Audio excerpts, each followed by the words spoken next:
Hello and welcome. At International Council for Media Literacy, we have introduced the video conversation series, and today we're going to be joined by Andrew McLuhan, and he will help us understand a very intriguing question. Does media literacy overemphasize media content over media form?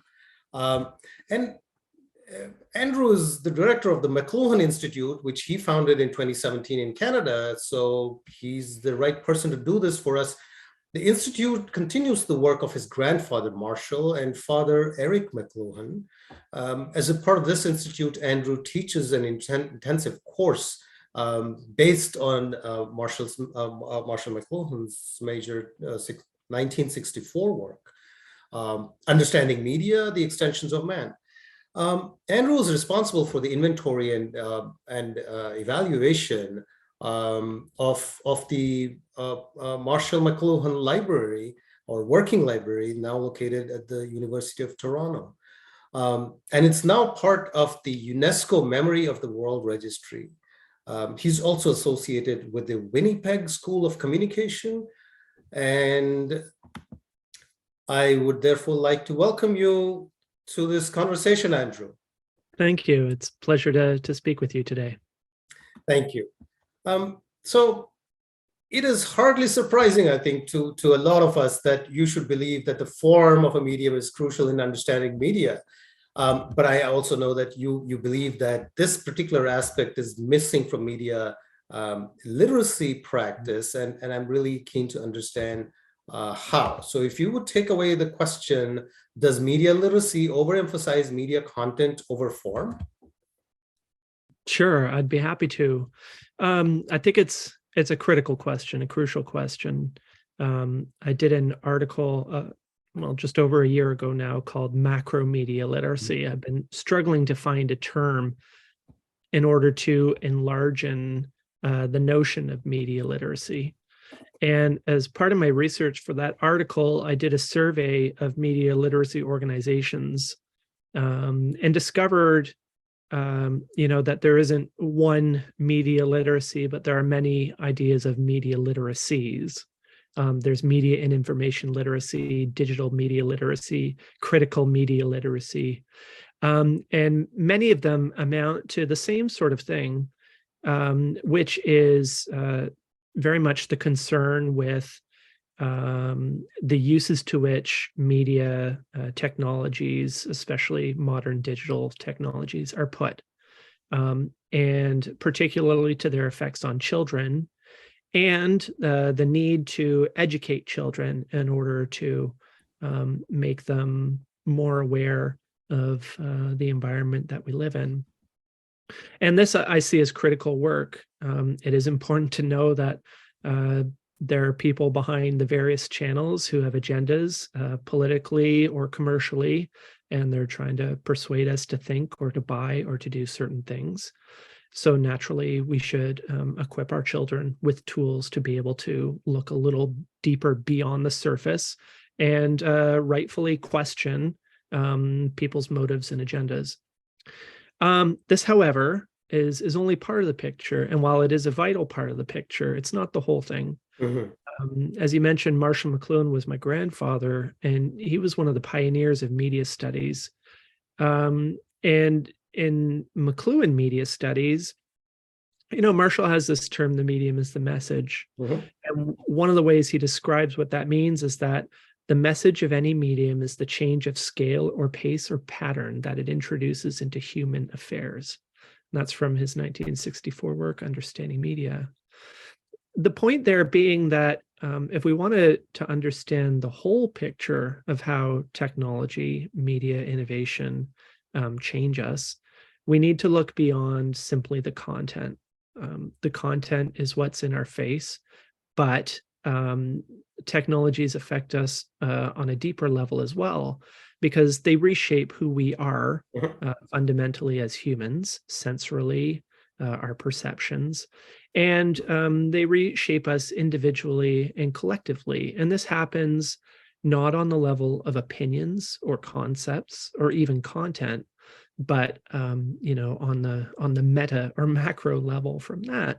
So for example, though you've been conducting these videos via Zoom, and people have been having meetings in school over the last 2 years over Zoom, it's not the content of those individual uses that have had the large effect reshaping us and how we do things.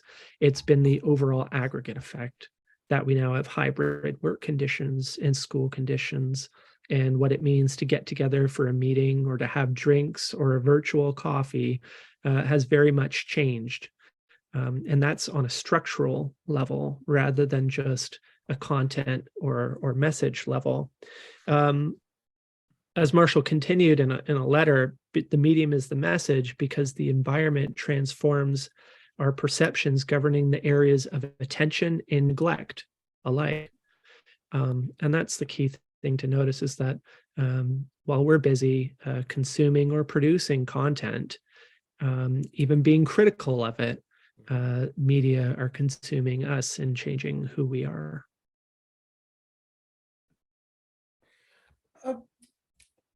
In that case, should we talk about ideology a little bit?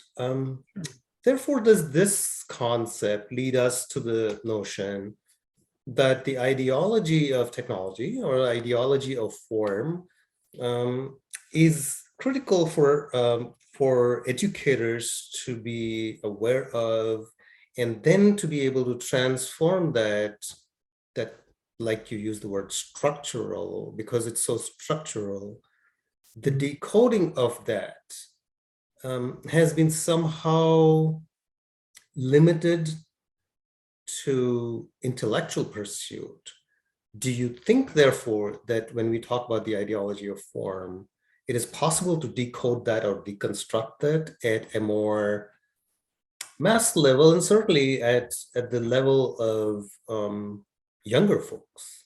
Yeah. I mean, it's easy to make this an unnecessarily over intellectual Sure. project or conversation. I think a key part of what sets aside McLuhan's ideas on technology from other more conventional ones is just what we consider to be a medium or a technology. And this helps when you're thinking about content, because, for example, in Laws of Media, the New Science, a work co-written by Marshall and Eric McLuhan, they defined a medium or a technology or innovation as anything that a human makes or does.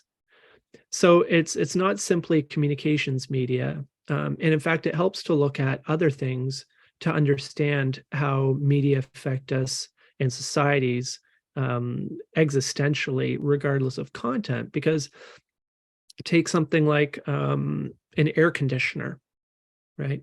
Air conditioning is a quite impactful human innovation, and it's not too easy to get distracted by content and persuasion and propaganda with the air conditioner, but it's easy to see how the world has changed as a result of it.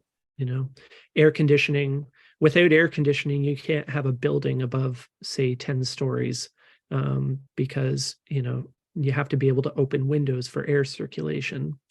The one easy way to understand just how deep we've gotten with any given technology is to take it away.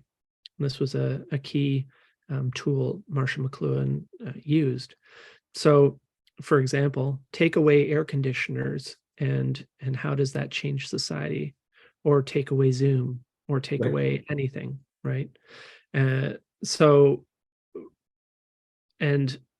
the challenge here is I'm not sure media literacy has much to say about air conditioners. I was just going to say that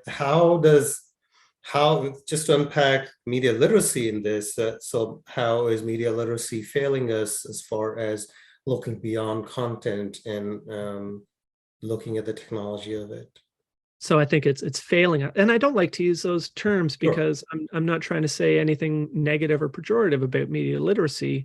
I think it provides a very useful function and necessary function, but it's limited, as is McLuhan studies for that matter, prioritizing form over content. And keep in mind that Marshall McLuhan was an English professor. He taught poetry and was very, very fond of content, so, it's kind of a paradox there. However, I think the key here is in what is a medium and what is a technology. And the fact is that it's a lot more than just a channel which we use to communicate through. Humans do a lot of things that we don't necessarily count as communication, but fundamentally alter who we are individually and collectively.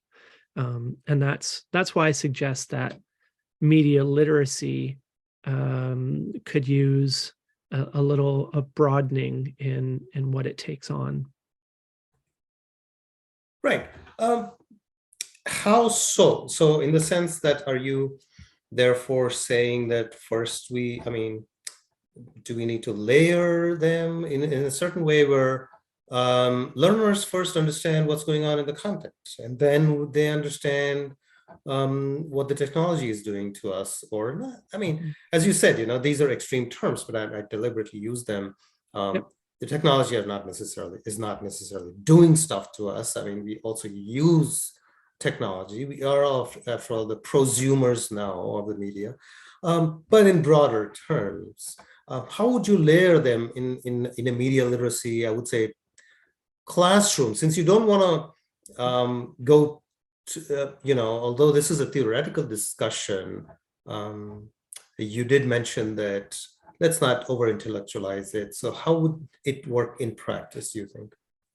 Sure. Well, there's an example I like to use, a bit of a story. Marshall McLuhan was on a panel with W.H. Auden and Buckminster Fuller back in the 70s, and they were talking about television. And W.H. Auden, who was a well-known playwright at the time, said something like, I don't have a television, and I wouldn't dream of having one. Okay. And Marshall said, well, you merely suffer the consequences without enjoying any of the benefits. And the thing is, the point there is that we don't need to necessarily use individually this technology to be affected by it. For example, you might not have a cell phone, a smartphone, right? But you still live in the same world that we all do, which is controlled by the smartphone. And there's very little escaping that, regardless of your personal choices on having one or using one or not. Society is, when a technology reaches a certain saturation, it's inescapable to a certain extent. And I have the privilege of teaching children from time to time and introducing them to these kind of ideas. And when I talk about the smartphone, well, there's a big preamble, but how I ended up is I say, because 99% of them have one, right? And when they wake up in the morning, it's to the alarm going off, or they check their notifications and they check this and that. And then even on the playground, they're checking things. And at night, it's to go to sleep from the gentle glow of their phone. And any question they have, they go to the smartphone. And I say, well, imagine you wake up tomorrow morning and your smartphone doesn't work anymore, and neither do your friends, and they never will again.